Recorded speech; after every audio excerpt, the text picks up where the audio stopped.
ہجرت کے 10 سال بعد رسول اللہ صلی اللہ علیہ وآلہ وسلم نے اپنے تمام اصحاب کو یہ حکم دیا کہ وہ لوگوں کو اس بات کی اطلاع دے کہ وہ ان کے ساتھ ان کے آخری حج میں شریک ہو۔ یہ پہلی مرتبہ تھا کہ عالم اسلام میں ایک ساتھ ایک وقت پر ایک جگہ اتنے سارے مسلمان جمع ہونے والے تھے، اور 4 ذی الحج تک 1 لاکھ سے زیادہ عازمین حج شہر مکہ میں داخل ہو چکے تھے۔ حجۃ الوداع کرنے کے بعد آپ صلی اللہ علیہ وآلہ وسلم شہر مکہ سے مدینے کی جانب روانہ ہوئے، اور اسی سفر کی ایک منزل پر وہ تاریخی واقعہ پیش آتا ہے جو آج زمانے میں غدیر کے نام سے مشہور ہے۔ یہاں صرف ایک اعلان نہیں ہوا بلکہ ایک ایسا واقعہ پیش آیا کہ جو لوگوں کو قیامت تک گمراہی کے اندھیروں سے محفوظ رکھنے والا تھا۔ غدیر خم کا مقام آج جوفہ کے قریب موجود ہے۔ یہ وہ جگہ تھی کہ جہاں مختلف علاقوں سے آنے والے لوگ ایک دوسرے سے رخصتی لیتے اور اپنے اپنے گھروں کی طرف روانہ ہو جاتے تھے۔ اسی جگہ اللہ رب العزت کا یہ فرمان نازل ہوا کہ بسم اللہ الرحمن الرحیم یا ایھا الرسول بلغ ما انزل الیک من ربک وان لم تفعل فما بلغت رسالتہ واللہ یعصمک من الناس ان اللہ لا یہدی القوم الکافرین۔ اے پیغمبر،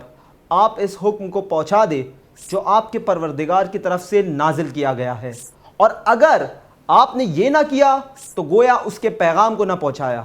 اور خدا آپ کو لوگوں کے شر سے محفوظ رکھے گا۔ اس آیت کے نزول کے بعد حضور نے قافلے کو فوراً ٹھہرنے کا حکم دیا۔ بڑی ہی سخت گرمی تھی اور زمین آگ کی مانند جل رہی تھی۔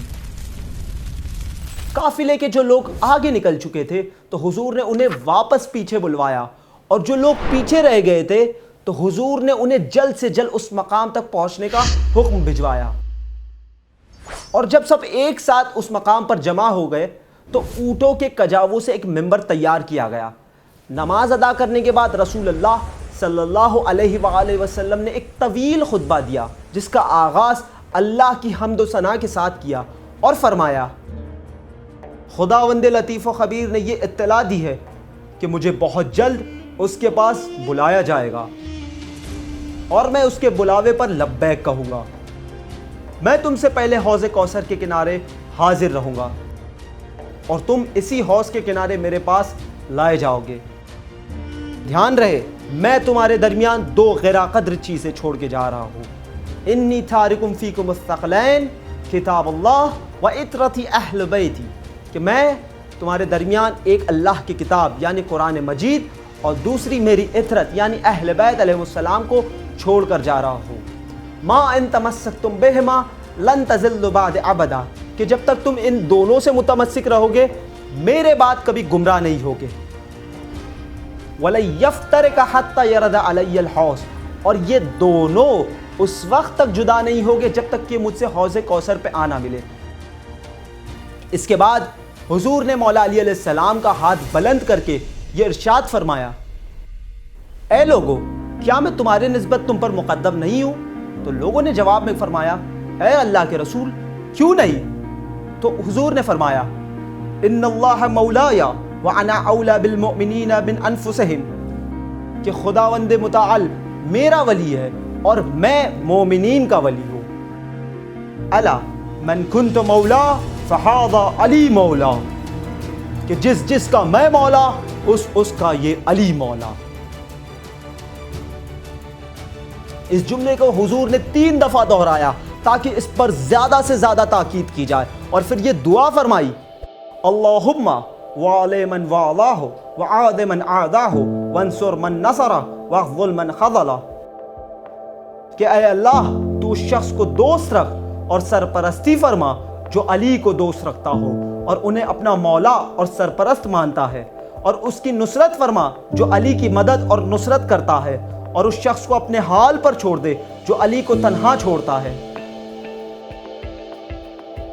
اس کے بعد حضور نے لوگوں سے مخاطب ہو کر کہا کہ حاضرین، اس پیغام کو غائبین تک پہنچا دے۔ ابھی اجتماع منتشر نہیں ہوا کہ جبرائیل دوبارہ نازل ہوئے اور خدا کی جانب سے رسول اللہ صلی اللہ علیہ وآلہ وسلم پر آیہ اکمال نازل کر دی، جس میں ارشاد رب العزت ہوتا ہے کہ بسم اللہ الرحمن الرحیم الیوم اکملت لکم دینکم واتممت علیکم نعمتی ورضیت لکم الاسلام دینا، کہ آج میں نے تمہارے دین کو کامل کر دیا اور تم پر اپنی نعمت پوری کر دی